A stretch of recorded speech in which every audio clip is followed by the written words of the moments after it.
Hello and welcome to a podcast about something. Today we're talking about Plattsburgh, New York. I've got the guys from the BSP podcast. Do you guys want to tell us a little bit about that? Whenever he started introducing himself, because we always do that, I almost instinctively went, hello! Yeah, we do that all the time. You could have. I would have let it fly. Oh, good. So, yeah, we're BSP, the Idiotsyncracy Files, also sometimes known as the Believer Skeptic Podcast. Yeah, we're the podcast where two idiots debate weird phenomena. And I'm the believer. I'm Chris. And I'm Cody. I'm the skeptic. And we typically find some weird phenomena, discuss it. We share fun stories, really for entertainment. Yeah. We're not getting super heavy. And then Chris talks about why he or people believe in it. Mm-hmm. And then I debunk the crap out of it. Oh, are we allowed to cuss on this podcast? Go ahead. Yay, fuck yeah. In my case, I'm more, not religious, I'm more spiritual, so I tend to believe a lot more than Cody does. Cody's more of I guess you should explain it since you're here. Well, I don't know what I believe, if anything. I'm very much a proof person, and so I just haven't seen enough proof of any of this stuff to really believe in it. Yeah. And I thought maybe our podcast would make me believe more, but I find so much juicy debunk that it actually has made me even more skeptical. Makes it easier. Yeah, exactly. Where do you fall in line with that, Calvin, as far as skeptic? I'm half in, half out, but probably closer to the skeptic That's side. What she said. Just because the same way I need like science or facts to back it up in some way. And so the reason I wanted to talk about Plattsburgh is it's actually a really interesting place, and I wanted to involve you guys is because there's a lot of weird stuff that happens there. So there's interesting things. It was the site of a major turning point battle in the War of 1812. There's a large Air Force base located in Plattsburgh, and that's going to play a big role in the discussion we have here. There's an old base side, which military was stationed at during the War of 1812 and before and after that a little bit. And then there's the new base, as they call it, which was more functional during Cold War era. And they had a lot of stuff going on there. It was actually a pretty large target during the Cold War because they have some large missile silos there. And spider ghosts. Those spider ghosts, which we'll get to when we get to. So there were nukes there. So this was like a real thing. Oh yeah, it definitely is. And another cool thing about the new side of the Air Force Base is it's one of the only places that has a stretch of asphalt long enough to land a space shuttle on. So it's kind of it's a backup plan if, for whatever reason, a space shuttle can't land where it's supposed to. You know what's really funny about that is I part of that feels like an urban legend in that I'm from Amarillo, and we were once told that Amarillo was the only airport that had a stretch of runway long enough for a space shuttle, and that Amarillo was the backup. So it's just everywhere along. Yeah, so basically like everywhere along smaller town city. Has a bragging point about that, but I'm guessing it's true there. As far as I know, it's true. I never tried to land a space shuttle there, so I can't tell you. And the most interesting thing is that I actually used to live there for 5 years during middle school and high school, so that's why I've been circling this topic for a while, looking for the right guest who would indulge in some of my crazy thoughts on it. Thank you for having us. That's really cool. Oh, so much. It's so cool. I have to wonder, like, whenever you move there, I admit I had never heard of Plattsburgh. And, like, I almost started researching the wrong town because I'm like, what? And I just looked up the wrong thing. But there's so much that happens now that you're looking at it. Yeah. Did you know any of this before you moved there? Or was it once you lived there, you suddenly started getting all this history and information? Were people creepy there? There were some creepy people there, but I think they're just like normal creepy people that you meet anywhere. I didn't know any of it going in, and most of it I didn't really hear about until after I left and was just kind of doing outside research on other things, and I was like, whoa, this is weird. I knew about the lake monster that we're going to talk about first when we get to it, and I knew about some of the hauntings that have gone on that we're also going to talk about. Awesome. But other than that, I didn't know really about any of this other stuff, and we'll get into, as we talk about each kind of subject, we'll talk about my experience with it while I was there and after I left. That's really cool. Do you visit there like regularly now as an adult? Or have you?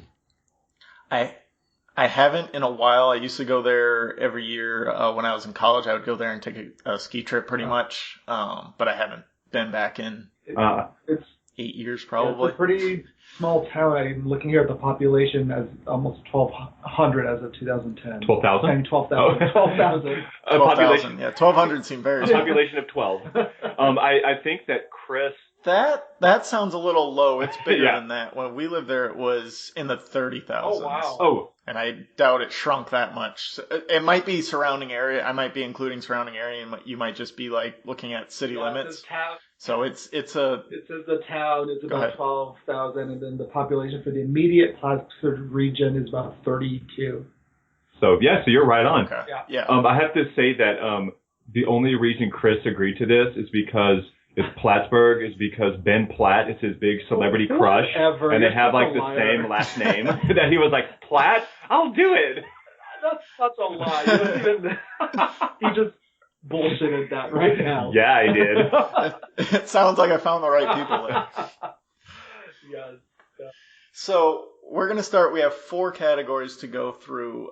We have monsters, hauntings, UFOs, and there's a big conspiracy around the new side of the Air Force Base. So those are our 4 categories.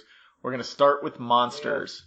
And you have to start with Champy, the Lake Champlain lake monster, akin to Loch Ness monster pretty much, except Champy is a lot older. There's sightings for Champy as far back as the 1600s, and Nessie didn't become popular until the early 1900s. So this was kind of more of a running joke more than anything. But I've looked in, as we've been researching this, I've seen more of the proof of it, and there's one video that I sent you guys that, I mean, it looks like a lake monster, and I don't know what else it would look like. But it was kind of just like a mascot for the area more than anything, and kind of a running joke of if something touched you while you were in the water, it was the lake It's monster. kind of like a selling point, that people would come to visit just for Champy and stuff like that. Yeah, a little bit. And like anytime we do, they would do Mayor's Cup, which is basically a week-long downtown celebration where it's like a block party every night for the whole week, and there's like a guy in a Champy costume kind of walking around, and anytime there's a parade, somebody does a Champy float, that kind of stuff. That's so cool. That's like the time for the real Champy to come out, because everyone will just think that he's in costume. So that's the one Exactly. week of the year he can wander freely. Hey, that's a good Right. legend. Yeah. That'd be a fun movie.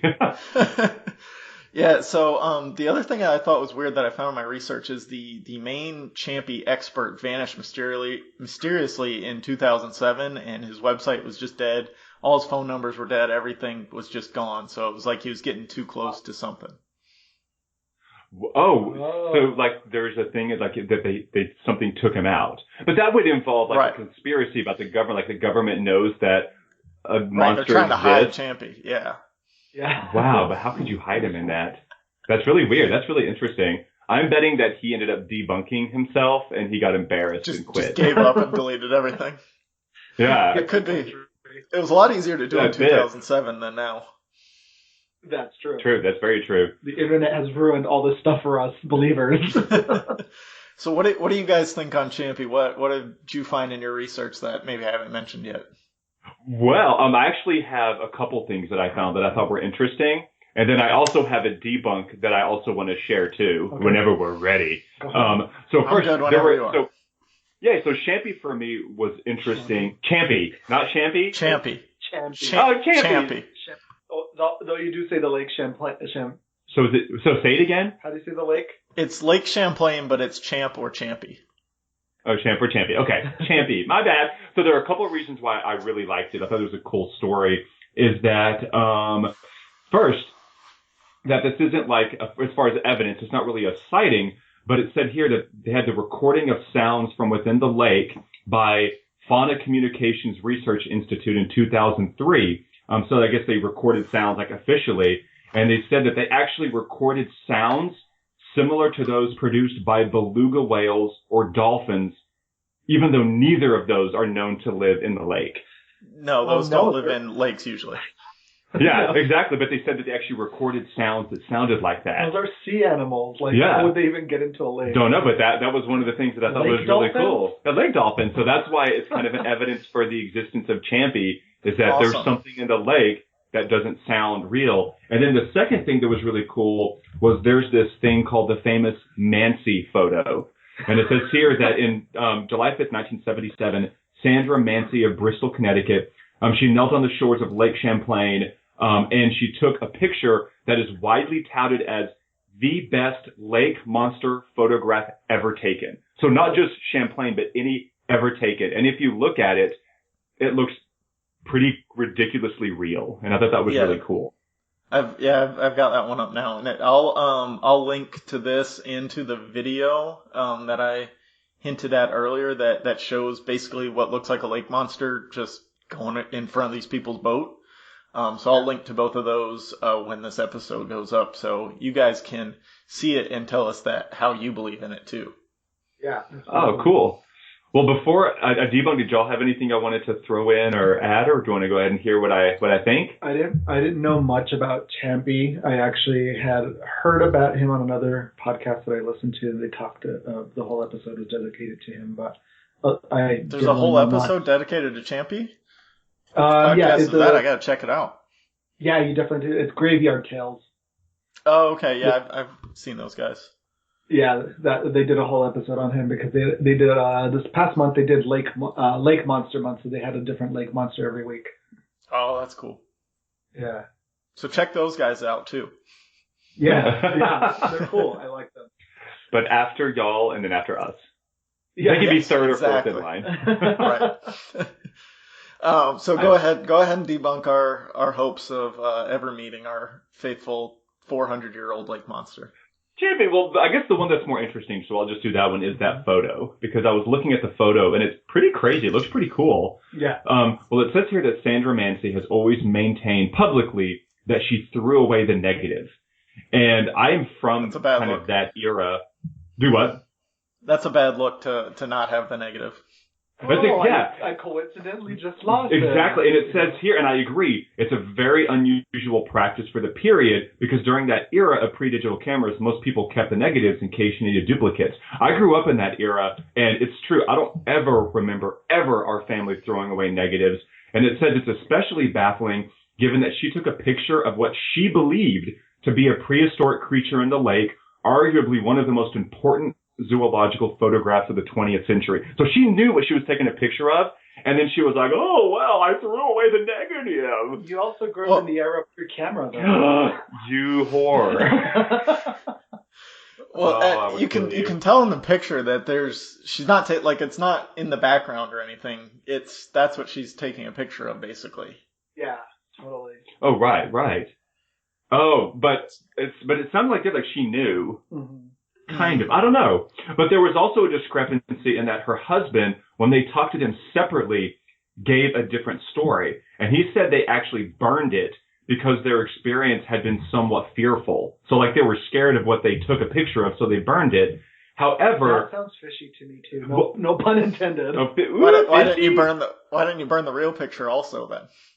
And also, they kept the photograph pinned on a bulletin board in their kitchen, and anytime people came over, they were known to show them and brag about the picture as well.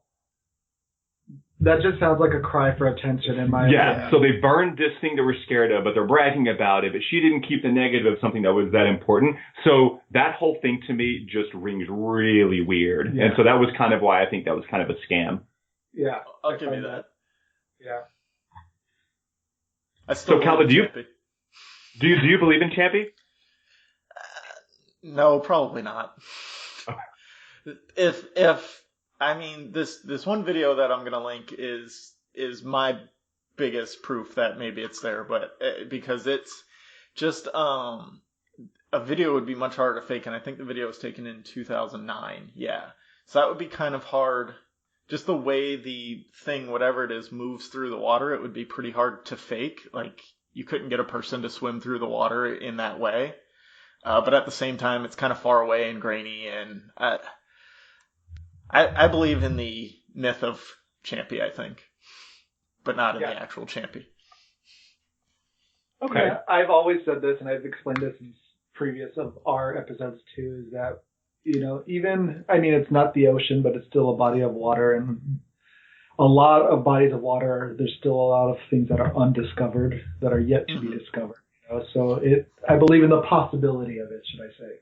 Well, and this is a big lake. It was on the verge of becoming classified as a Great Lake. Well, I won't say on the verge, but it was up for a vote or whatever the process is to be determined a Great Lake. It was put up for that process. It's much smaller than the Great Lakes, but it's much bigger than most other normal lakes.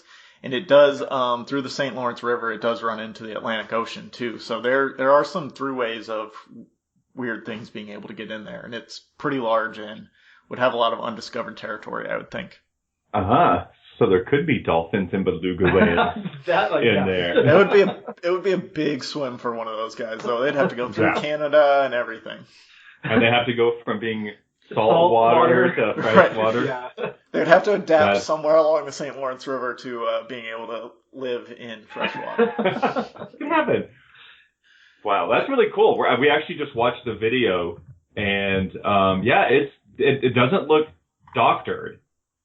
And there's definitely something going through the water. You just really can't tell what it is, Right. Yeah. But it looks big, and down here in Florida we have manatees, and manatees are big, but they don't kind of stick their heads up like that, and they move a little bit slower than that thing does. Yeah, exactly. So it would be, it's an interesting thing to look at. But definitely, it's really cool. It's definitely something for anyone who's interested to go learn more about this. Go swim around the lake until you find them. I'm a good swimmer. I was a lifeguard. I'll save Nessie. Or Nessie. Oh my God. Champy. This is not Nessie. Nessie's older grandfather or something. 300 years older than Nessie. True. Oh, that's true. Yeah. Yay. So are there any, are there other monsters there then? I found a story. Mine's really short, but about the monsters. But I found a story from a book called "Hunting the American Werewolf: Beastmen in Wisconsin and Beyond" by Linda S. Godfrey. In the book, she states she received an email from a man who had informed her that he and his brother had seen "quote unquote" something that was scarier than anything they had encountered, and this happened back in June of 2004. The area that were the they brothers saw, George and John Carper? Were those the yes. brothers? Yes. Okay. Yeah. I have this story on my list, so go ahead. Oh, sorry. No, you're fine. I just want to make sure I was looking at the right point. Yeah, and the area that they saw it in was less than a mile from the lake. What happened is that the man and his brother had been fishing that day, and when they were making their way home, they noticed two huge beasts running alongside the road. And as soon as the man had spotted the creatures, those creatures darted and ran in front of his vehicle and ran the other way. The man says that they looked like two wolves running on their hind legs, and they were running at a spectacular speed. He claims about 100 miles per hour. I don't know how he would. That is a very incredible speed. Yeah, seriously. Yeah. So the man says the creatures were between 6 and 7 feet tall with dark fur, and their heads and legs were canine-like. And both he and his brother were in complete shock as they both saw the same thing. So how'd they have seen them if they were running 100 miles an hour? I don't think you'd be able to get that many details. Yeah, that's what when I read that I was like, how fast were they driving? That would be a blur. Yeah. So, but they saw these things about your height, covered in black fur. Yeah, about as fast as me. Well, you were a lifeguard. I think it was me. Yeah, that's true. So, what do you think about that? That's interesting. That's another story that I read, like I said, that they thought they were werewolves. Because I was actually doing research when I saw that one on Bigfoot sighting. This guy, Scott David Harris, had two separate Bigfoot sightings in the area, or Bigfoot-like monster in the area, along Lake Champlain's shoreline. They heard awful thrashing, growling, and metal ripping noises from the south bank of the trail, and whatever it was seemed to hear them too, because the noises stopped as soon as they got nearer to it.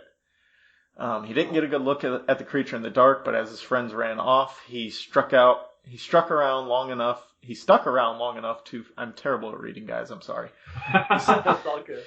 He stuck around long enough to feel its breath and realize it was a huge and smelly beast. When he ran, it chased him and only stopped its pursuit when Harris and friends broke out of the woods onto a nearby road. So that was his first sighting. And then 4 years later, he was parked on a different trail with a different friend, waiting for a party, and he saw a huge black hairy creature coming out of the woods, reaching for the car's rear door. Harris alerted his friend, who immediately drove away, and they saw the creature rear up in the car's lights with glowing red eyes. So these two kind of cross paths in all my research of this guy with his Bigfoot sightings and then the werewolves, because it was like, well, was it a Bigfoot or was it a werewolf? And are they the same thing that everybody's seeing? Oh, that's actually a really good point. Yeah. And well, how did they come to have glowing red eyes? When did that happen? Yeah, I don't know. It was probably the car's brake lights reflecting off of reflection. the eyes. Yeah, that's what I would think. Oh, yeah. Yeah, it's like when we were talking to our friend about Mossman, the owl eyes. That's exactly right. There were actually owls that have been documented who reflect red. Yeah, so that makes sense. Yeah. What year was the werewolf sighting in by the brothers? 2004. Oh, that was when I lived there. I never heard about that while I was there. Oh, wow. Yeah. Oh, weird. So, like, this stuff, I guess, well, I'm sure that if you were there in middle school and high school, you weren't, like, really reading the paper for current events and stuff. No, not really. That's true, too. It might have happened, and I just didn't pay attention to it. Yeah, I don't... Again, I don't know if Bigfoot... Like, werewolves, I don't really believe in, but Bigfoot, I'm still hopeful that he's alive out there somewhere. Well, it's kind of like the lake monster, though, where, like, there's so much unsearched terrain that really anything could be out there. And it might not be a Bigfoot per se, but there's very easily a large creature that could mimic the symptoms of a Bigfoot. And not only that, but there's just so many people that have had these kind of sightings or whatnot. You know, it's just can't be coincidental among that many people. Well, I would have to ask how many visitors, like tourists, the lake area gets. Because if it's fairly remote, then maybe there's a point there. But if it's something to where there are tens of thousands of visitors every year, like scouring the lake and the surroundings and hiking, like I don't see how a Bigfoot could hide in that, you know? Yeah. Right. And Plattsburgh is not like a tourist area. Yeah. A little bit around there is Lake Placid where the 1980 Olympics were. That's a little more tourists, but even then it's not a huge tourist destination by any means. Interesting. Huh, so if you go to the lake there, you could really have kind of the run of the place? It's big Yeah, enough. and I mean, the lake is huge, and it's got it's Plattsburgh on the New York side and then Burlington, Vermont on the Vermont side. So there's a lot of area there that's pretty remote that you could set up camp or whatever. That's really cool. Ooh, I want to visit now. Yeah, go ahead. It's actually a really nice place, and it's really great, and it's beautiful there in the fall, you know, with the leaves changing and everything like that. And then, you know, Lake Placid's 45 minutes away, and there's a lot more recent history there, I guess, with the Olympics and everything like that. And they do the World Strongman competition there, or at least they used to. I don't know if they still do. That's so cool. Yeah, there's a lot going on in the general area, and then Burlington, Vermont, right across the lake. It's a 35-minute ferry ride across the lake. There's a lot of culture and things going on there as well. Yeah, very cool. And then all the hauntings and stuff to go visit. Right, and then you can visit the hauntings. Exactly. Cool. So all right. Do you want to debunk our belief in the Bigfoot of Plattsburgh, New York? Well, I actually found something that is just a couple sentences that I never had really thought about werewolves, actually. And it actually says here think about what it would take to transform into a werewolf from a human. And I never really thought about this, but it says bones would have to break, muscles and tendons would have to snap, and the shock to our systems would be catastrophic. The DNA of a human would unravel with a loose string, like a rug with a loose string and a child yanking on the end. And I was like, I never thought about that, the change to your body to transform, what that would do to you. But your entire body would just break. And that seems completely impossible, which is cool. Yeah. I mean, it worked in Harry Potter, okay? No one knock Harry Potter. But that would have that's what I'm saying. Harry Potter's great. If it works in Harry Potter, it's got to work in the real world. That's true, and then that would confirm that magic exists, because it would take Exactly. magic for your body to be able to do that, and then that would be amazing. Cody's still waiting There for we his go. letter from Hogwarts. I am. It's a little late. I actually have owl food and lures, and like an owl call in my window that I play like every night. I think every episode I've done so far has somehow diverted into talk about Harry Potter, so that's great. Oh my god. Yay! All right. So what was the other monster that you had talked about? That was it. Just Champy, the Okay. werewolves, and the And Bigfoot, which Bigfoot and werewolves are pretty much, I think we're going to say they're the same thing. One in the They're not Yeah. they're not the same thing, but the sightings were probably the same thing. Yeah. Can you imagine Bigfoot running 100 miles an hour? Like his stench just like flowing behind him. I'm going to go ahead and debunk the 100 miles an hour running, just because I don't think that's possible. Yeah, agreed. So then we move on to ghosts then. Ghosts or haunting. and hauntings, yep. So I'm going to talk about two simple ones that I can pretty much personally debunk. So I won't even need yay. your help on that one. But you guys can feel free to jump in. So this was one that I never heard of. Most of the hauntings I heard about while I was there, because that's something that kids like to talk about. And as you get older, you go, oh, let's go to this haunted place at night. And I never wanted to go because I don't want to be haunted. Agreed. So the first, I'm enough on the skeptic side where I don't want it to be proven where I'm a believer and the only proof is that it happened to me. Yeah. That's such a great point, because I'm a skeptic, but I'm scared to do it by myself at night, and I don't know if I want it, but I kind of do, and it's just a turmoil in my head. Right? Yeah. It's very interesting, and it would be cool to actually experience it, but at the same time, it would be terrifying, and I don't want to ever do it. Yeah. Exactly right. So the first I'm one actually nervous Go right ahead. now. I'm actually nervous right now about to hear this story. Whatever. This one is about the Georgia Pacific plant, which is basically across the street from the river that flows into Lake Champlain, and it's a big paper making plant.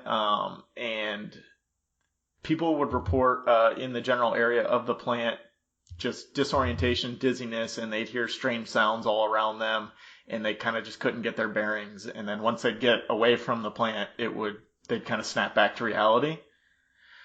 So that's always weird for me, because that's where my dad worked. 5 years we lived there. He worked there. I double checked with him 3 days ago to make sure he never felt any of that or heard anyone else that worked there talk about that. I visited him there many times, never felt anything like that there. So I don't think that one exists. And so he never had, and none of his coworkers ever had either? Not that they would claim that is from paranormal activity in the area. When I asked him, his response was just the normal headaches from going to work. Makes sense. So where does that story come from? It just sounds like some kid made it up and it just spread like wildfire. Wildflowers? Wildfire. Wildflower spread too, I guess. It's much less destructive spreading of the wildflowers. That is true. It's much gayer, so. I don't know where that one comes from, because I never heard anything about it while I was there. I only saw it while doing research, and I only saw it out of the 15 different sites I saw different stuff on. I only saw it on one of them. So it was kind of odd and it stuck out to me just because my dad worked there. If he didn't work there, I probably wouldn't even brought it up. Yeah, it sounds more like an urban myth or legend, Yeah. you know? Still, it's neat that you and your family were a part of that, which is kind of cool. Yeah. Yeah, we're a part of the nothing that goes on there. We've been a part of a lot of nothing in a lot of places. I'm so jealous. Should we have a whole podcast about all the nothing, like the just boring life we've had? Oh my gosh. It'll be the Seinfeld episode. Yeah. This is a podcast about nothing. No, this is a podcast about something. Oh, that's true. Exactly. That's true. So the next one goes along. This one is definitely an urban myth because somebody basically said they made it up. At Plattsburgh High School, which is not the high school I went to the private Catholic school in the area.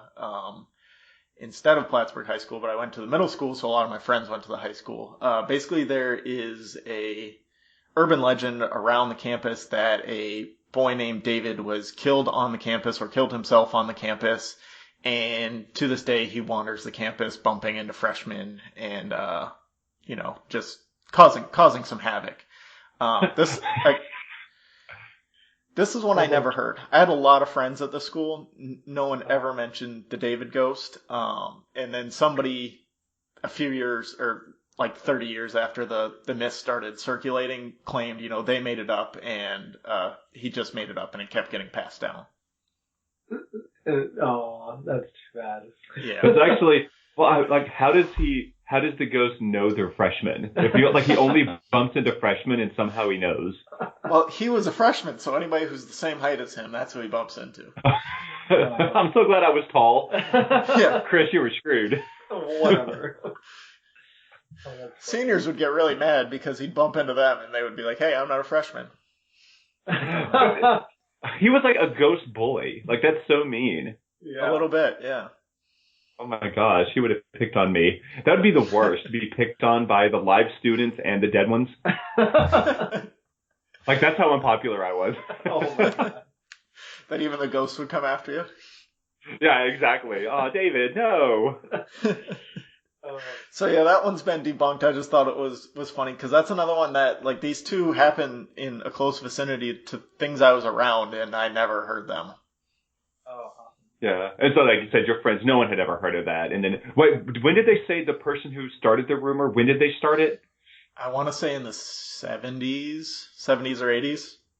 Oh, so, because I thought maybe if it was after your time, that's why y'all never heard of it. But even though it was before you were there, it kind of had already died, the rumor. Yeah, then? I think it had died by then. Okay. So now let's That's get really into the real hauntings.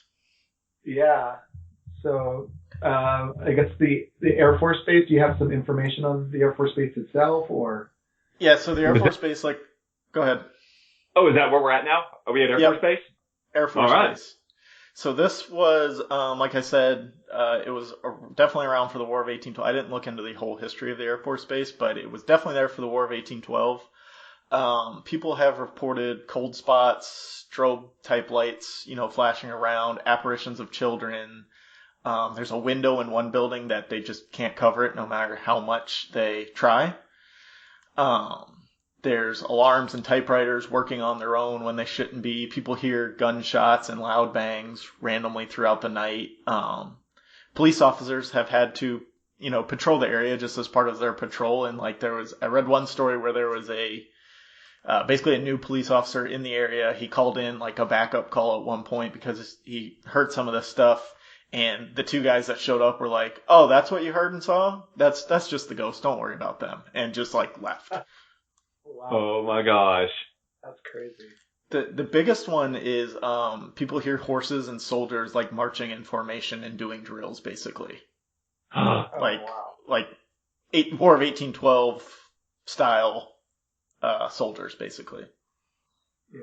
That's so they actually hear the horses "Boo!" Okay, that was bad. But the noise they make. I think it's more trotting. They hear the horses trotting and soldiers marching.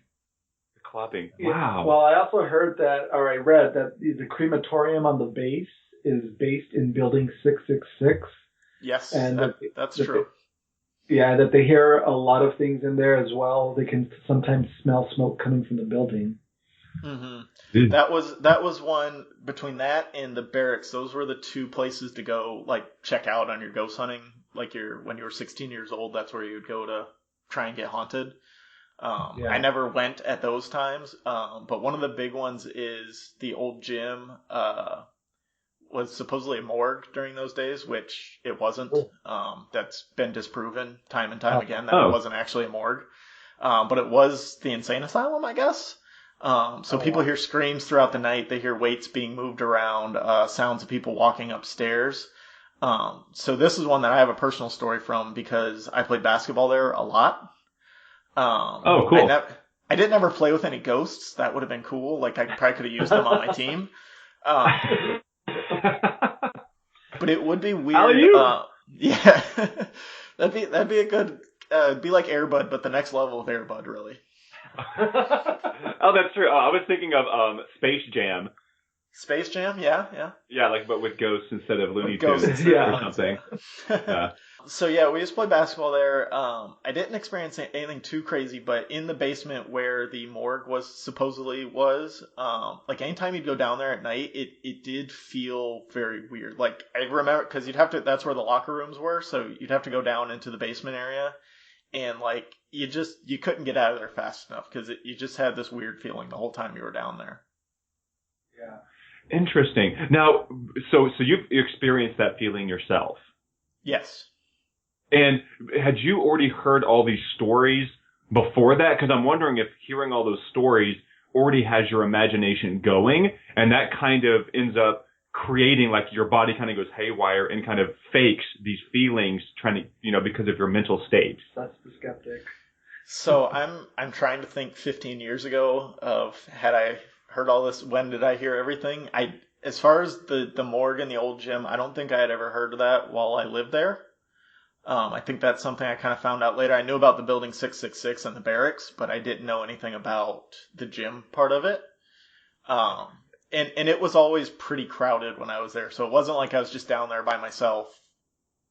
Oh, okay. Because I was imagining it being this out. really creepy place where you're just like huddled alone showering, but it was crowded and not super creepy, yet you still felt that way? Right. Wow, that's interesting. Was it just a feeling of just in your head, like, I've got to get out of here? Or was it, like, what were the symptoms? Yeah, pretty much. Just like, I don't want to be in this room. It feels weird being in here. Just a general feeling of unease. Wow, Yeah. that's really cool. Wow. That's a good story. Yeah, that's awesome. Thank you. My mind is trying True to wrap story. around, like, possible debunks and things. Yeah. Well, let me tell you one more story then. What did you have? I'm trying to think if I have any other questions about that one. Okay. Because, I don't know, if I do, I'll come back to it, because I think that's really, really interesting. So this one was, like I said, a personal story not by me, by somebody else that I found online. He says, I was stationed at Plattsburgh Air Force Base from November 1983 to March 1987. Working the swing shift from 4 p.m. to midnight was a two-person shift usually. The life support shop had stories of it being haunted. From the break room, you would hear what sounded like work going on at the far end of the shop, but no one was there. If you look up the map, the building is next to the control tower. One Friday evening, my coworker was not feeling good, so we knocked out what was left for us in the work log, and he split early. Here I was by myself in the shop. Luckily, there were no calls or emergencies, and it was a quiet night. With no mid-shift midnight to 8 a.m., all I had to was stick till 12 a.m. I think I would handle the situation differently now, but at 19 or 20 years old, checking the 4 doors to see if they were locked, which they were, I set up a makeshift bed on a pallet between the stacks of survival kits. After setting my alarm, I dozed off to Napsville, when suddenly the creaking of the heavy metal front door opening and slamming shut woke me with a start. I jumped up and checked the door. It was locked. I said, all right, I know you're having fun, and now I probably shouldn't be dozing off here, but look over me and watch out for me. I dozed off again, and it was quiet for a long time. The sound of the front door opening again jolts me awake. As I open my eyes, I see black combat boots and OG green uniform pants standing right next to my head. Wow. I snapped to and stood up, and I was alone, and the front door was locked. I say, all right, I'm up, and we'll hang out with you till shift's end. I lock up and leave at midnight. Saturday, my shift coworker catches up to me on base and said he got called to the security police office for they found the front door of the shop unlocked. I said I locked it up. Maybe I didn't jiggle the key all the way, but the door didn't open when I pulled on the doorknob. Needless to say, I have never dozed off in the shop again. Dun, dun, dun. Yeah. It's a pretty cool story. Yeah, that's crazy. Yeah. I just wanted him to stay with him. Wow. Yeah, that was nice. He was a nice ghost. So there's a couple more small ghost stories. These are like just general sightings that happen basically all the time. At the entrance to the old base, there's basically a Revolutionary War era soldier standing guard, marching back and forth from time to time. I think that's the one I told the story about the police officer calling in backup. I think that was the one he called backup on, actually. There's a cemetery on the old side, so soldiers have been seen wandering through there. And in the surrounding woods, there's a lady dressed in white that will just stand on the edge of the woods and then disappears as people get closer to her. Those are always the ones that get me, the scary ladies and the little girl ghosts. Those get me every time. I don't want to be close to them. Oh, those are the worst. Yeah, always freak me out the most. Yeah, and so did you hear in the surrounding woods, there's a lady dressed in white, who just stands there, and then if you get closer to her, she disappears. Oh, really? Yeah, well, we'll have our first episode from season 2 come out this Monday, August 6th, and it's going to be all based around the urban legend that comes from Mexico of La Llorona, the weeping woman, or the woman in white. So, yeah. Yeah, she's really, really super creepy. Yeah. Do you think it's the same woman and she goes back and forth? I don't know. Because it's honestly a figure that is different depending on which region you come from. So it's possible she has made her way that way. Oh. She's such a jet setter. She hops on her Delta flight and goes up north for the summer. She's definitely a Diamond Rewards member for Delta. Exactly. Well, the one that in your story, Calvin, because the one that christens La Llorona. I butchered that pronunciation. She actually wails for her children who were killed. Yeah, she murdered her children. Yeah, and so she wailed. It's creepy. Does yours make noise? I don't remember. I think she makes noise, but not. I don't think it's wailing. Oh. I think it's maybe a low moan. Okay. And then as I said, as people get closer to her, she disappears. Oh. But I think there's a similar story of she lost kids at some point, or a husband in the war, or something like that. Oh, it could be a rendition of the same story. That's really interesting. Yeah. I'm just imagining her moaning. It's one of my favorite urban legends, so we did a whole episode dedicated to it. Yep, right. That's awesome. I can't wait for that one. Cool. The last thing about the Air Force Base is there's a military finance building which canine units refuse to go into the basement of. People have heard screams from it when there's obviously no one there, and the dogs for the canine units will not go in. That's creepy. Is that proven? Is that true? Yeah, they don't even try anymore. So if you want to murder somebody, go there and do it. The canine unit won't be able to sniff around. If you want to hide drugs somewhere. Smuggle drugs, I guess. Yeah. That is unbelievable. I want to see video proof of that because that's something. That's interesting. Yeah, that's crazy. I didn't find any video proof, but there were plenty of stories of they just won't do it anymore. Yeah, and I have a belief that animals and children have this kind of sixth sense, to the sense that they can see those things or hear those things that we can't. The children can see dead people in the sixth sense. I saw them. So do you believe in that ghost then with the dogs? I don't know. It's hard to say. There's obviously something that they're afraid of in there. And maybe there's a strong smell of something, or there were a lot of dead bodies in there at one point, and so the smell just lingers and the dogs don't want to be near that, or it kind of sets off because they're trained to smell out dead bodies or drugs or whatever. So maybe it's just something like that where the smell has lingered for hundreds of years and they just go crazy when they get near it. That's true. That's true. Yeah, because dog smells are crazy, but also I wonder if maybe there's something really shrill that we can't hear that's maybe sounding off. Right, the high frequency. Yeah, something like that. Interesting. That's really cool. Okay, I'm never visiting that Air Force base. Yeah. No, definitely don't go over there at night. Yeah. Wow. I think Cody had a story on McDonough Hall. Is that right? Are we there? Yeah. What's next? Yeah, we're on McDonough Hall. Oh, we are? McDonough Hall. Oh, both of y'all know what's going on. And you're lost. And I have no idea. Well, did you have any setup for that, Calvin, on McDonough Hall? So McDonough. Yeah, McDonough Hall. How did both of y'all know how to pronounce it? Because it's an old Scottish name. Oh, okay. All right. And I lived there and people talked about it. Oh, that's true. That's true. So McDonough Hall is a building on the campus of SUNY Plattsburgh, which is State University of New York at Plattsburgh. Yeah. So it's a college in the area, and it was apparently a morgue for the old Plattsburgh hospital that used to stand on that site. So everything is obviously always happening in morgues. People have reported apparitions, strange noises, lights flickering, all that kind of stuff.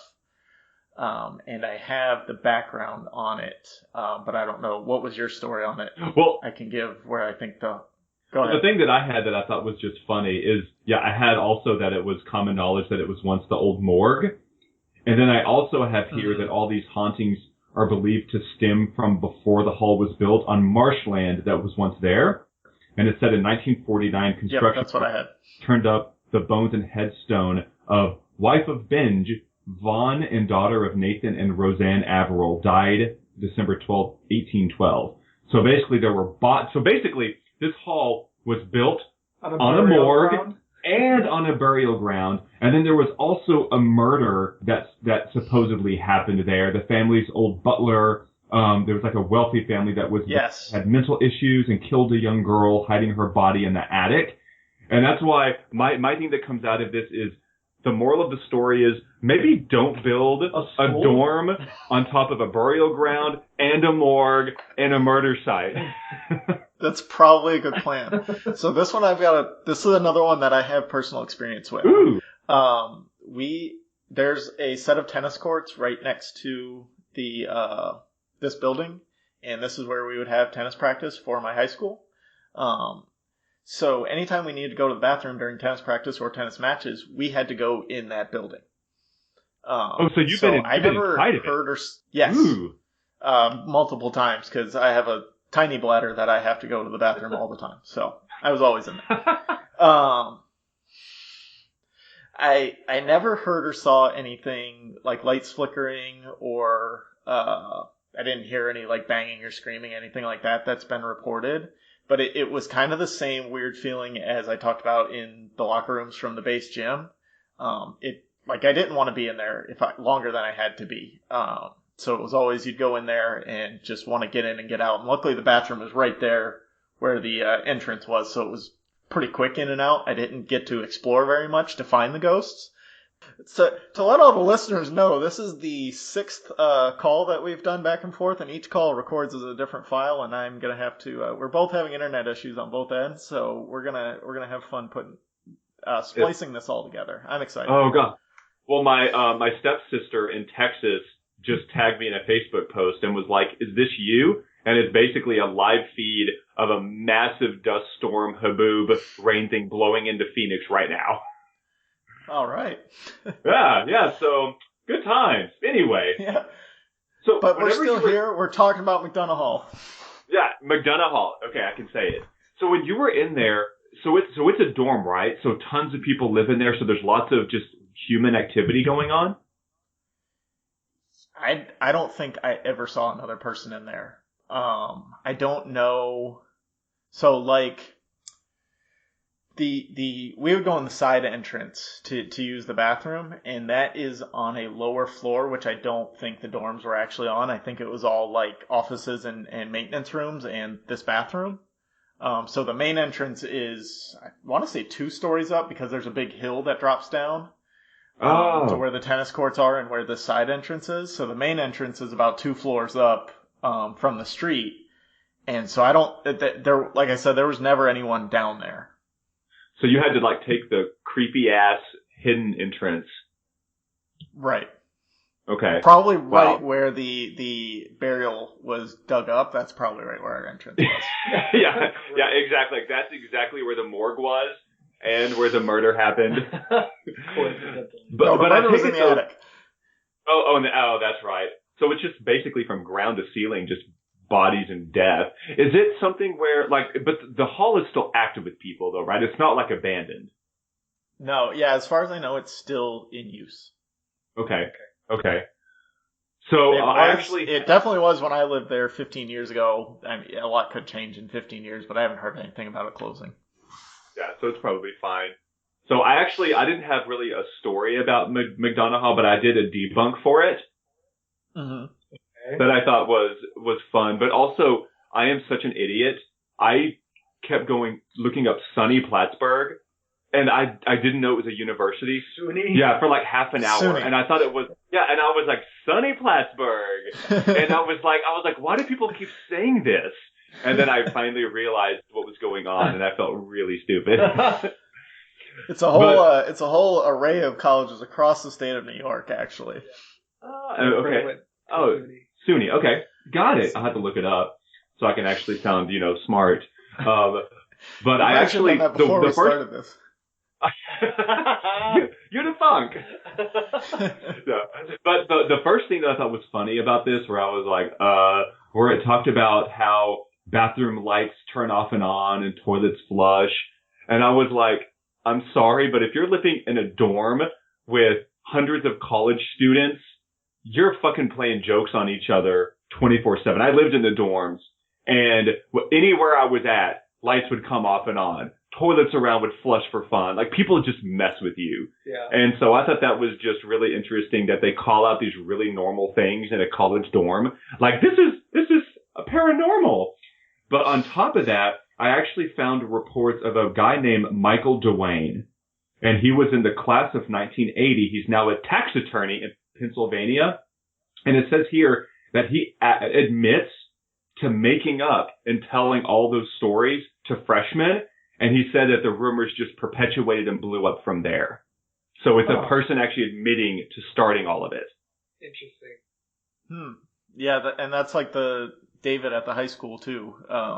Of somebody admitted it, and this one seems to have continued to perpetuate, though David kind of died out, but this one keeps going. And this was another one, like, I didn't hear it. I never heard about it while I lived there. This is something I found in my research search now, and kind of goes, yeah, it did feel weird anytime I went in that building. Wow. So again, you just felt that way, not even knowing. And it wasn't Right. super creepy or anything when you were there? It was dimly lit, but not, I mean, it was always the middle of the day. I mean, we were having tennis practice at 3:00 in the afternoon probably, so it wasn't, we weren't there late at night or anything like that. So maybe the ghosts, just aren't very active at that time. Yeah. That's really interesting. Cool. Awesome. So then that brings us to UFOs, right? Yes. Before we go to UFOs, we're going to take a break to hear a promo from another podcast who everyone should listen to.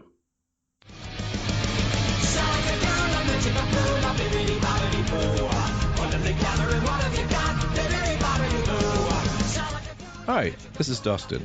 And Brianna. We're a couple who love all things Disney. We decided to sit down twice a month to discuss and analyze a variety of Disney films and topics with a grown-up's perspective and an adult sense of humor. Dishing Disney will give film reviews with the memories of a child filtered through an adult frame of mind. We've noticed some things about our beloved Disney movies that we didn't pick up on as kids, and now we want to talk about them. Plus, we'll do a bonus Top 5 episode every month where we make our ultimate lineups regarding the topic of the day. So wish upon a star, give a little whistle, and be a part of our world as we explore the wonderful world of Disney together. This is Dishing Disney.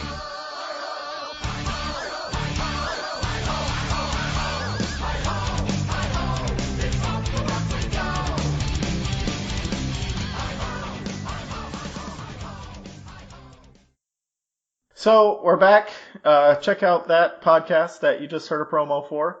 And we're going to talk about some UFOs. So in my research, I found at least, and this was a website that just had like a map of that people could place where they saw a UFO and write their own little story about it. So I found 11 different UFO sightings basically in a 20-mile radius, I would say, in the last 4 years.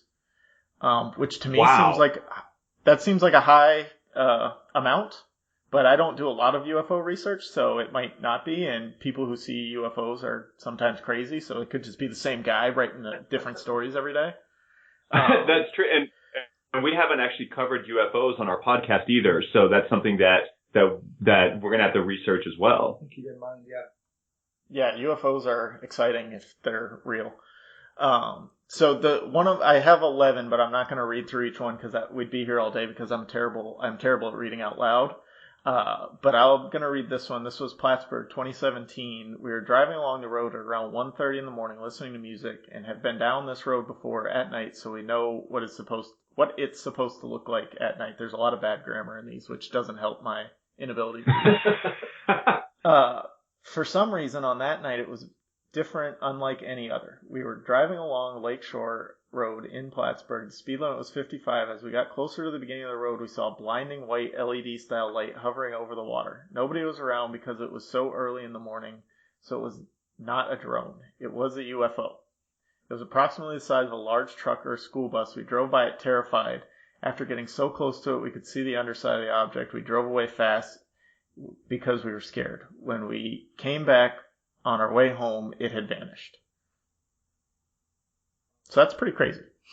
Yeah. And like I said, all 11 of these are very similar, white or orange orbs floating in the air somewhere. There was one I read where it descended behind these people driving down a road. One of the road, Route 9, I've been on a million times, and I guess it descended behind them at 2 o'clock in the morning and chased them very, very aggressively and fast. But it wasn't like a truck behind them. It was in the air behind them, and eventually it got lost or it flew off or whatever.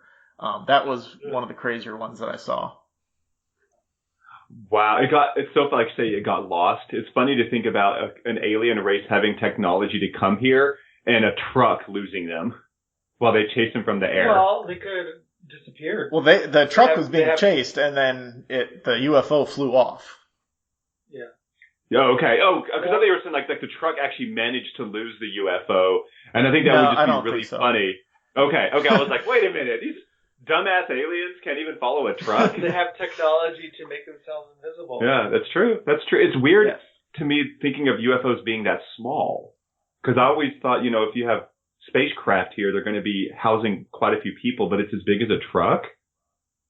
Well, yeah, and on this road, it's not a big road. It's a 2-lane road, but it's kind of in the middle of nowhere on the lake shore. But there are trees lining the road, so it would be hard for a larger craft to get down in there. Huh. Interesting. Wow, that's pretty cool. Do you believe that? Like, I'm curious about that. I don't know. I believe that there's got to be life somewhere else. Yeah. I don't know that they're visiting us, because I think we're pretty boring compared to what else is in the universe. But there's no way of telling. And so one of the things we mentioned in the opening was all the large space at the new side of the base. And so a lot of these UFO nuts out there believe that the large runway is not actually for landing space shuttles, it's for landing UFOs and concealing them in the 18-story underground facility that they have there, which we'll get more into the underground facility in the next section on government cover-ups. But part of that is UFOs and alien weapons kind of thing is going on in the Air Force Base. Wow, that is really interesting. Yeah. So, and that might be why, if that's happening, that might be why there's so many sightings in the area, obviously. That's true. It's just like you're saying, if aliens really exist and they have all this technology, you make a good point about why us, but also, why would they want to chase a truck down a road? Yeah. It's like, oh, cool. Yeah. Yeah, that'd be an odd journey for them. Yeah, exactly. And they're in their spacecraft like, woo! Let's see if we can get them to drive off into the lake. Didn't work. Let's abandon. We'll try somebody else a couple weeks later. God, that's so okay. Yeah. So here's the one that I got off a site called ufoinfo.com. It's basically a place where anybody can submit their encounters. And this one's an older one. And like I said, it's written like it's almost like a report. So, near Plattsburgh, New York, football field sized craft. Date 1969 to 1970. Time evening. Number of witnesses 1. Number of objects 1. Shape of objects round or possibly triangular, the size of a football field. Full description of event sighting. I was driving north on Interstate 87 near Plattsburgh, New York, sometimes between the spring and fall of 1969, or possibly as late as the summer of 1970. At this time, the Air Force had a Strategic Air Command base near Plattsburgh, New York. It was late evening, after dark, with a star-filled sky. I noticed an object hovering just to the west of the highway that blocked out a large part of the starry sky. I braked hard and pulled off on the shoulder of the highway and got out of my Volkswagen for a better look. I stood by the right front fender of my car and watched as the object slowly crossed over the highway at an altitude that could not have been more than 150 to 200 feet. There was no lights or sound emitting from the object. The object was large enough that it covered both the north and southbound lanes of the interstate. As it slowly crossed over the highway, it was directly above my head.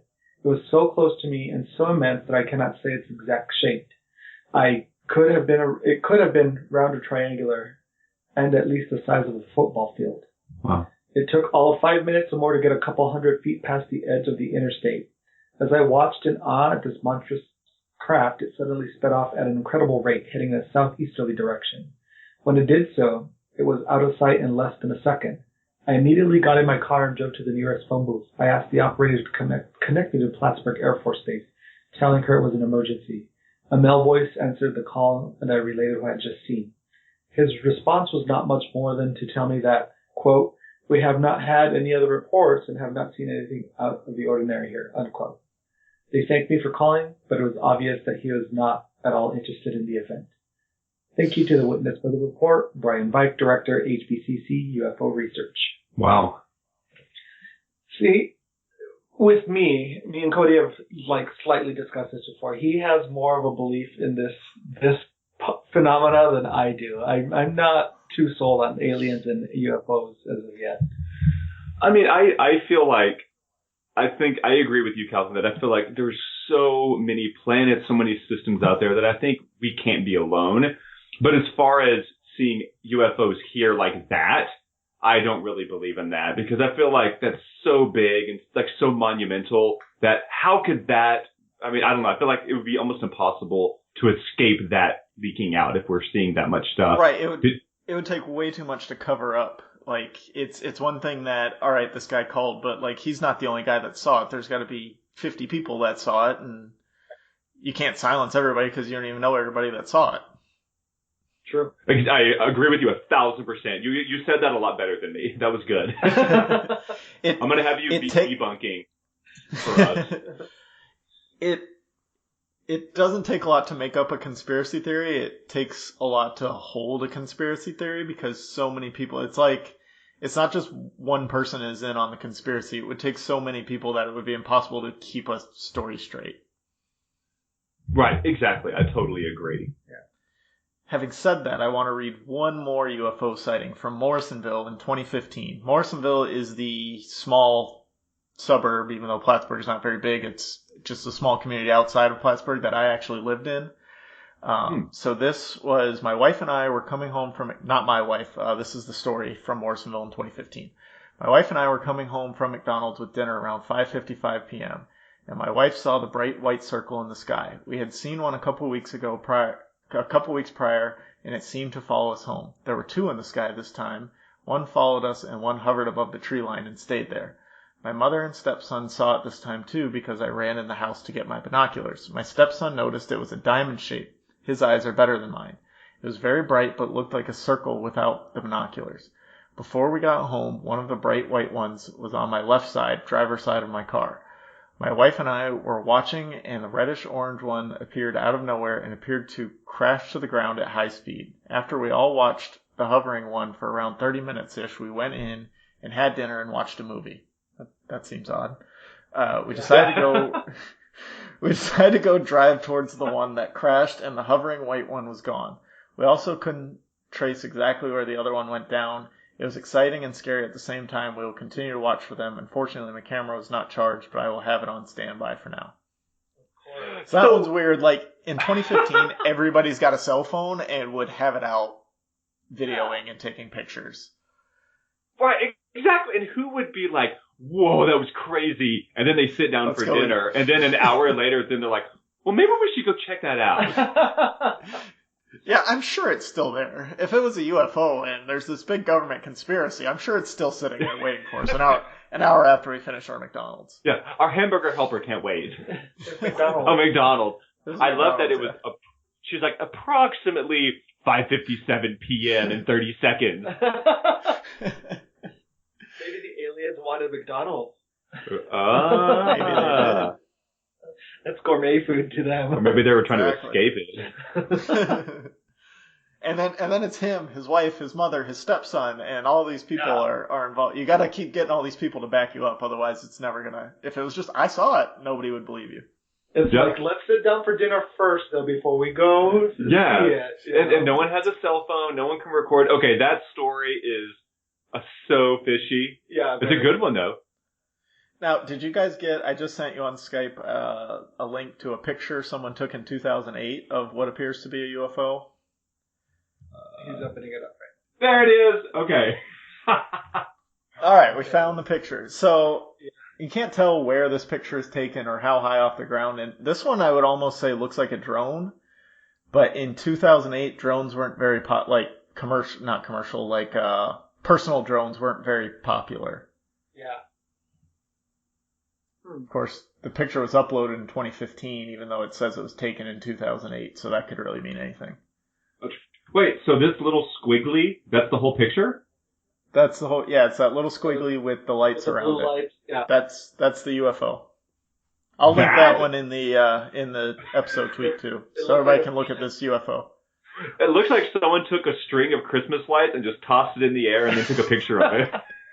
That is, there's no stars in the sky, nothing. It's It's just very completely phallic. black. This is so random. What do you think this is? I think it's exactly what you said. I think you're onto it. Somebody threw a strand of Christmas lights up. You think if that's what it We looks should like? start doing that. Yeah, and then start reporting it. Yeah. Wow, I was actually expecting like something really like where I was going to be like, whoa, and then I look at it and I'm like, oh, No, I'm helping the skeptics here. yeah. A little off track here, but have you heard of the Phoenix Lights? No. What is Right. that? Well, we live here in Phoenix, and this happened in 2008. mid 2000s, I think. But there was a bunch of people saw these lights in the sky, and they've been known as the Phoenix Lights, and they still don't know what it is. I think they made a movie about it because it was actually a big deal where tons of people saw them. Yeah. Is it like the Northern Lights or like twinkling lights? No, Like the Aurora Borealis type?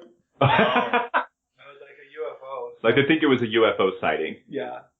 Wow. So if you get a chance at any point, look up the Phoenix Lights. It's an interesting story. I will. Oh, When we do a podcast about Phoenix, we'll bring that up. Oh, yeah. oh, sweet. I don't know that that's in the pipeline, but it may be. It should be. All right. I had one other story that this isn't a UFO, but it's strange, and I didn't know where else to fit it. January 27, 1971, a private jet with 5 people on board took off from Burlington International Airport, which, as I said, is right across Lake Champlain from Plattsburgh. Flew out over the waters of Lake Champlain and promptly vanished without a trace. The jet had only been airborne for about 4 minutes. Radio communications with the crew indicated no problems. 1 minute the plane was on the radar, the next minute it was gone. No survivors or anything ever found. So, like a real plane just vanished and everyone Yes. is basically dead? I Oh, guess. yeah, that's So now we've got a Bermuda Triangle as well. So it disappeared over the lake. Right, yeah. Man, Oh, that's crazy. Plattsburgh is fucked up. Why are It people is. there?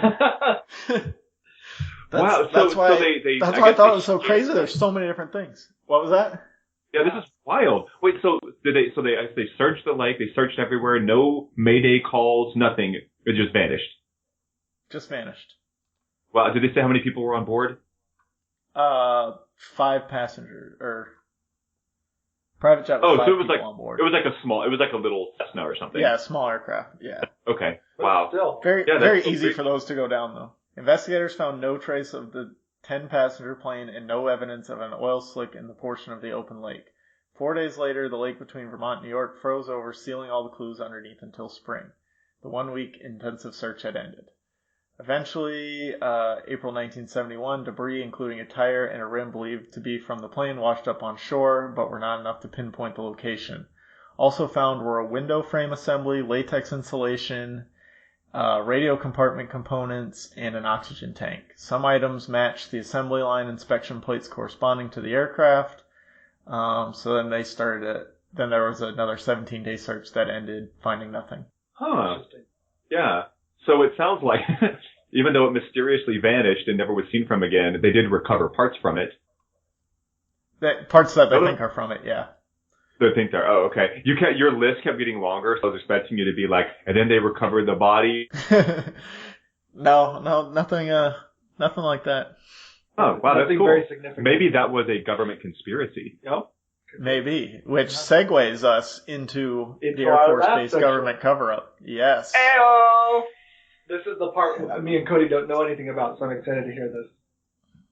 Okay, so there on the new side of the base, that was the Cold War, held nukes and things like that. It is believed that there's an 18-story underground facility underneath this whole section.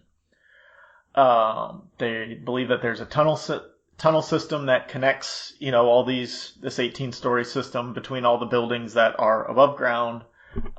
There's belief that there was some type of mind control program going on, akin to the MK Ultra program that was started by a Montreal doctor. And Plattsburgh is very close to Montreal. It's about an hour away.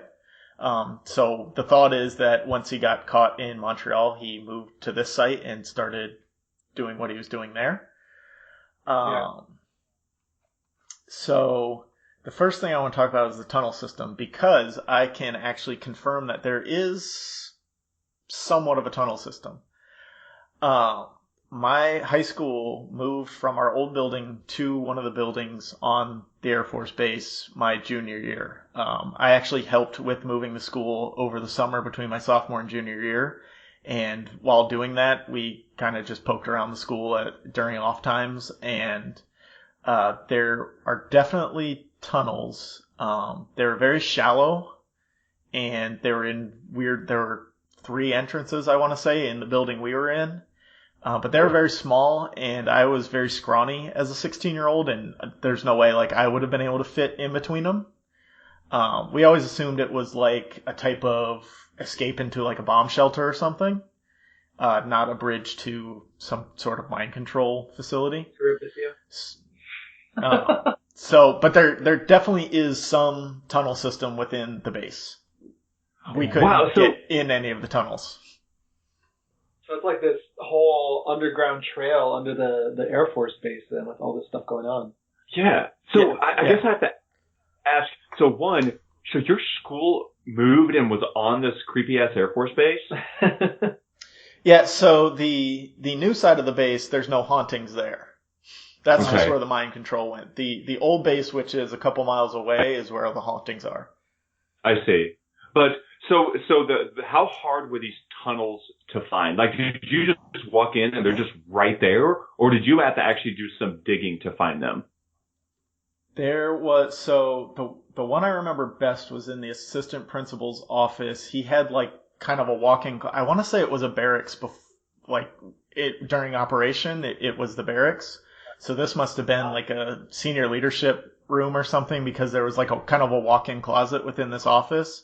And the assistant principal was also the football coach, so he had all the football jerseys and all that stuff in there. So I've been in there quite a few times, getting gear for football and while we were moving to school.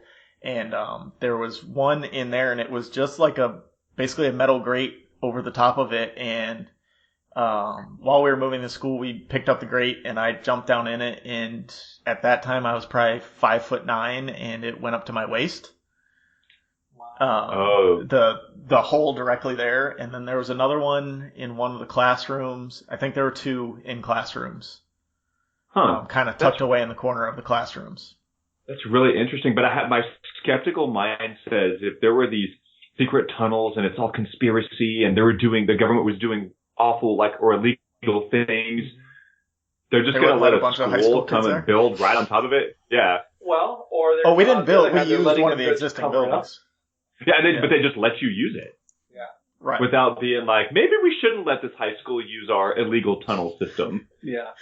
Maybe a bunch of 15 to 18-year-olds shouldn't be in this building while we're trying Yeah. to cover up mind control. Yeah, exactly. Maybe that's what they're hoping would happen, you know? Like they were going to use Maybe they were them. tired of hiding it. Ah, that's true. Or maybe it was so outdated they just gave up. They didn't care anymore. Yeah. Wow, that's interesting. Okay, yeah. Okay, sorry. There was definitely to- no way. There was definitely no way to, at least in this building, to get into the tunnels. Like, they were basically closed off or so filled in that you wouldn't, like, even if I would have got down on hands and knees or crawled on my belly, I wouldn't have been able to crawl through what was left of the tunnels in this building. Yeah. So maybe that's why they let us use it. That's fascinating. It's really cool. Well, cool and weird. Yeah, but- cool and weird. Yeah, but the whole thing... We always thought it was very odd that they were there. Yeah. The whole thing with mind control, Cody didn't know what MK Ultra was, but I've always been fascinated with that subject because it really just blows my mind, all the things that they did, you know, with that stuff that we know of so far, anyways. Yeah, so one of the biggest evidences they have for this mind control program is that one of the Columbine shooters, his name's Eric Harris, he lived in Plattsburgh until he was 1996.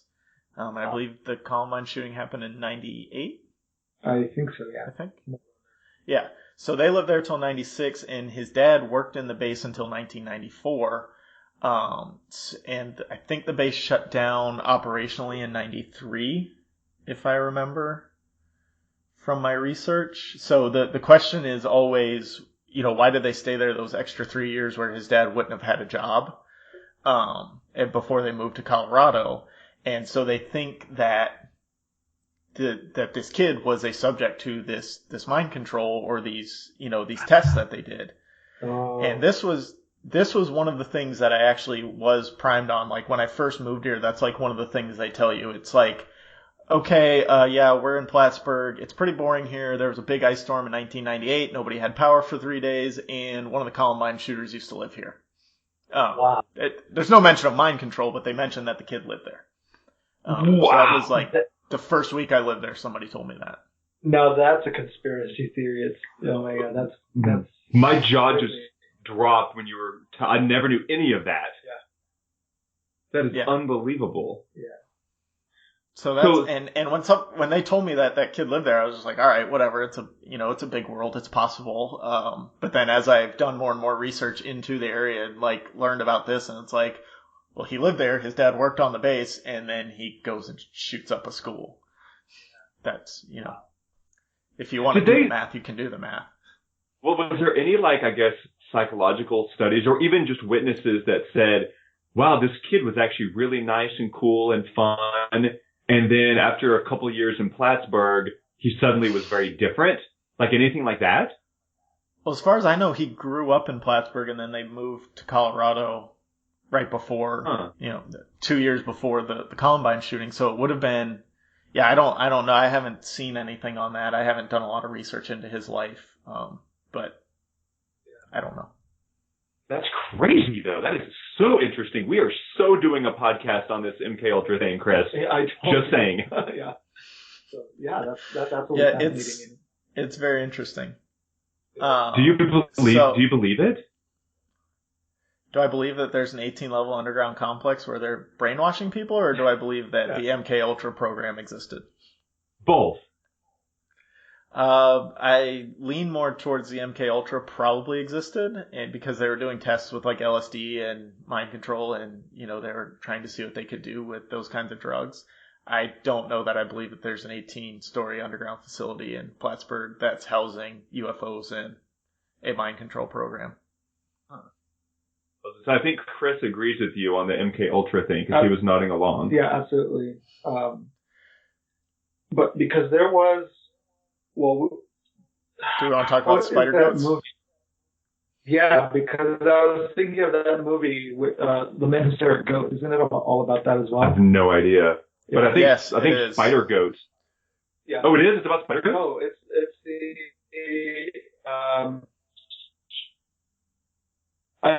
Right It was a Coen Brothers movie with Spider Goats.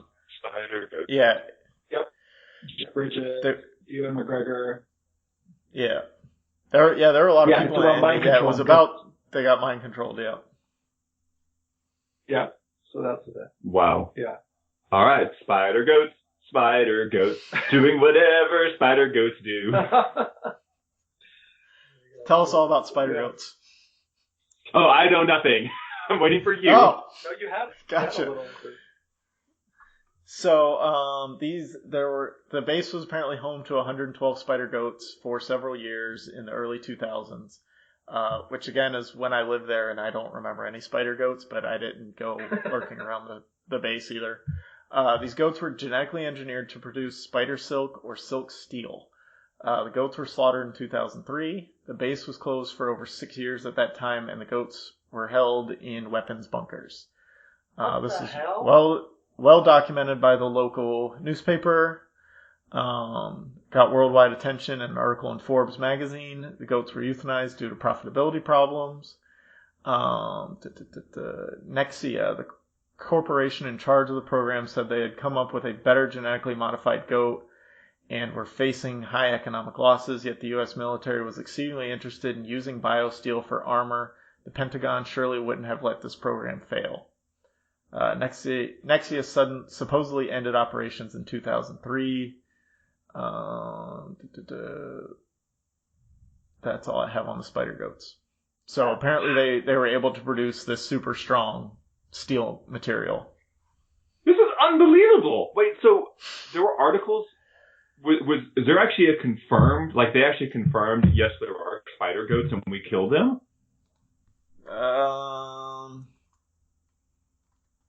Let me Google real quick. Because the way that sounds, it almost sounds like I didn't personally verify it, but this guy that did the research did. Here we go. Forbes magazine.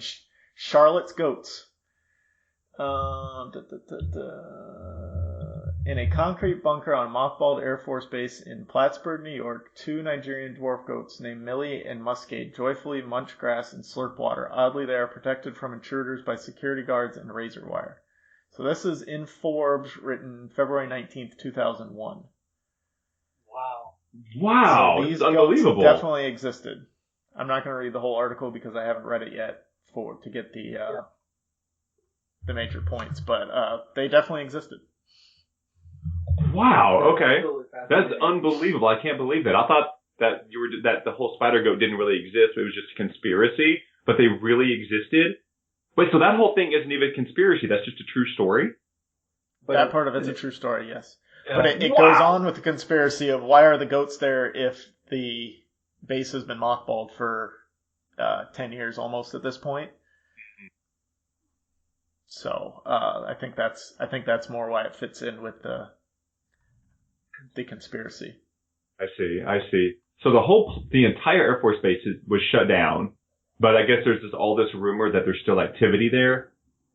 Right. Yeah. So it was shut down in '94, and then there were varying levels of activity. So on one report, local residents and other eyewitnesses report that the base, though somewhat deserted, was still in some level of operation in 1997, even on the surface. One guy was stationed at the Air Force Base, and he noted that many black NSA choppers were seen near the sightings of giant boomerang aircraft that were traced back to the Air Force Base. That's crazy. Wow, this is unbelievable. Yeah. This is so interesting. Yeah. Yes, that's why we have a podcast on it. This is definitely something. Yeah. Wow. It's something. It goes, if listeners or you guys want to do more Googling, it goes way deeper than, what we've shared today, because we only have so much time and we can't read everything we see and believe everything we see. Yeah. But there's a lot going on there, and that's why it was interesting to me, and I wanted to, I kind of stray away from paranormal and that type of stuff, but because I lived here and I've heard all this stuff about it, I kind of wanted to cover it because it's weird to me that you have UFOs and government cover-ups and ghosts and lake monsters and Bigfoots all in the same area. Like usually you get an area with one or the other because you don't want to try and steal too much shine. So you stick with one thing, but this place we throw it all in there. It's littered with strange phenomena. Everything. And it's weird that living there, you actually you were kind of oblivious to what was going on or what people thought might be happening, which is wild. Yeah. And that could have just been because I was in my teens and was oblivious to most of the things other than teenage girls. So That's true. That's very true. Yeah. Wow. But yeah, it's a very strange place, and you don't really notice it until you start thinking about this stuff, and then you kind of think back on it and go, yeah, I get that.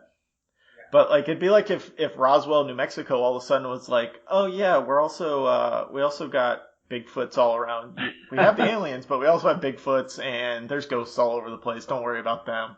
Just focus on the aliens. That's so true. That's so true. It's just a big melting pot of paranormal, weird, all kinds of weirdness. Cryptozoological things, aliens, anything you can name. That's interesting. I don't even know what to think of that. Wow, that's awesome. I'm so glad you asked us to be a part of this because I knew nothing about any of this. We've learned a lot today. And awesome ideas for future episodes. Yeah. Oh, we're already doing we're doing a mind control episode. No, hands down, 100%. Yeah. That's cool. Is that That's going to be great. Yeah. Is that everything? What's that? Yeah, I think so. I think that's all we've got for Plattsburgh and the surrounding area. Awesome. Man, that's amazing. Yeah, super cool. Mike, go ahead. Go ahead. I was going to say, like, my conclusion, I mean, I don't know what I can conclude from that being, I don't know what is in the Plattsburgh water or something, that there's all that stuff going on there. So I do have one more thing, sorry. Oh, yeah. I personally know 10 people who have either suffered from or died from cancer within the last 20 years that are all from this area, which I find really weird because I've lived in a lot of different places and I've never had that big of a concentration of people in the same place having cancer. And they're not all like old people where you get old and, everything starts going wrong. So cancer just manifests. Like these are, younger people, middle-aged people, some older. Like it's very, it always felt strange to me that it seemed like there was a high rate of cancer in the area. Wow, that's unbelievable. Aaron Brockovich needed to be from Plattsville. Plattsburgh. Sorry. That's okay. I don't live there anymore. You're not going to hurt my feelings. So now on top of everything else, there's also all these cancer deaths. Maybe it's like a Chernobyl, with the Air Force base there and everything. Yeah, that's true. Maybe the big feet and werewolves are just people who had too much radiation and that's their deformity. Well, that's why I started researching it, because I knew so many people personally that suffered. So I was like, I wonder if anybody else has noticed that pattern. So I kind of started researching it and stumbled on, all of this other stuff. Yeah. And was like, wow, that's really weird that there's all this other stuff on top of my personal knowledge of how many people I know that had cancer. But when I look at like cancer statistics, it doesn't seem like it's an anomaly. Like I looked up something for the state of New York and it seemed like kind of right in the median level. It didn't seem like there was an abnormal amount. So maybe I was just unlucky and knew too many people. I see. Huh, that's interesting. I always thought that was weird. That is weird. I'm really glad you moved. Do either of you know 10 people that have had or have died from cancer? You know what's really weird? Maybe about like 5 and... Oh, for you? Yeah.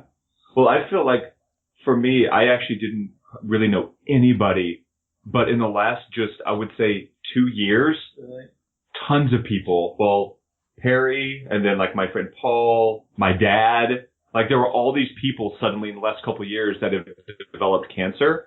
Yeah. And it's like, what did I do? Yeah. Did they all go visit Plattsburgh together? That's a really good question. You got to ask your dad if he's ever been. Yeah, that's my dad. Yeah, absolutely. That's so funny. Oh, wow. I'm taking it all in. Yeah. It was really fun. Cool. Well, thank you so much for having us on. That was amazing. Yeah. Thanks a lot. It was one of my favorite podcasts. Great. Thank you for joining me. Again, listen to BSP, the Idiotsyncracy Files, everywhere? Anywhere? Yeah.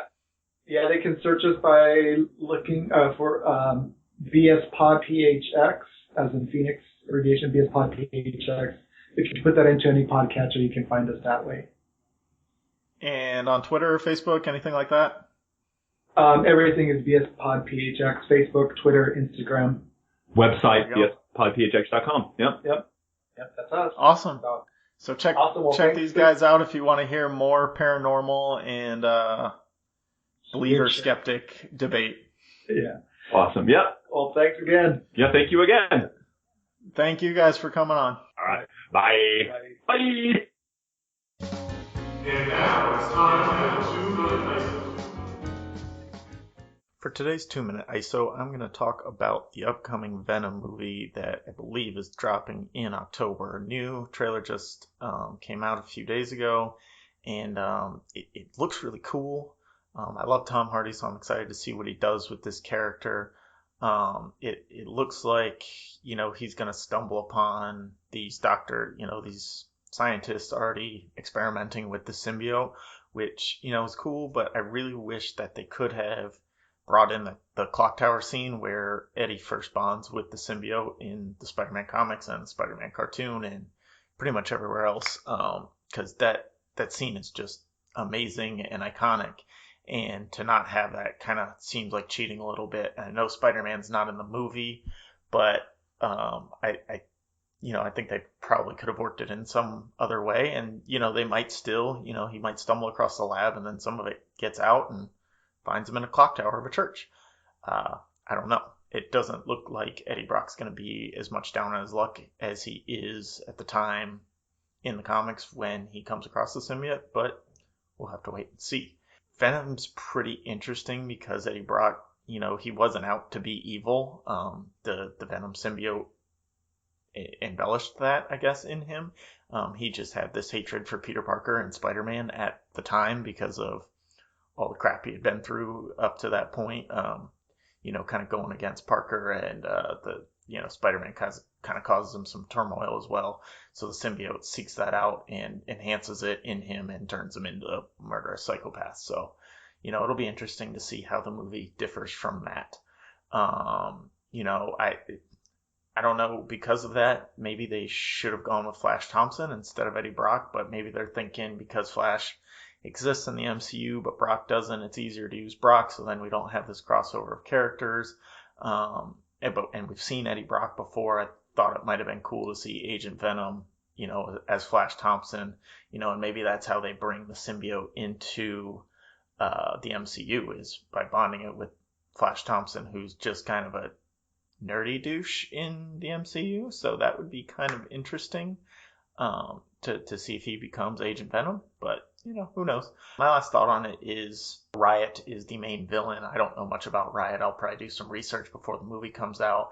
I've kind of broken my rule with this one of not watching trailers. I'm just a little bit extra worried on it because it's Sony doing its own thing with Venom without Spider-Man.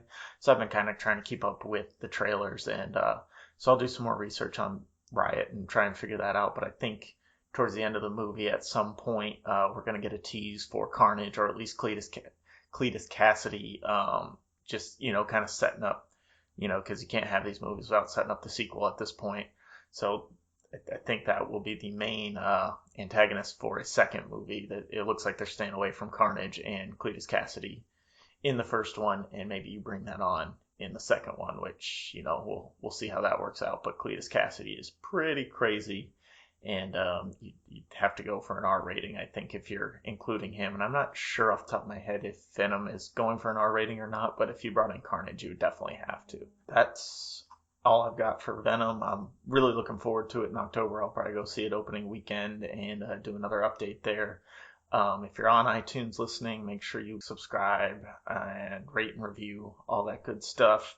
Tell your friends, listen on their podcast apps. If you're not on iTunes, listen wherever you can. And you can follow us on Twitter at APA something. And you can always send feedback through email, apodcastaboutsomething@gmail.com, and visit our website, apodcastaboutsomething.com. We've done some updates recently there, so you can check that out and see what's new. And then last but not least, we are hopefully launching Patreon pretty soon, and there will be some different tiers of things you can earn by being a patron. That will, once that's a little more fleshed out, there will be an announcement on here and on Twitter, and you can check back then. Thanks for listening. Stay classy.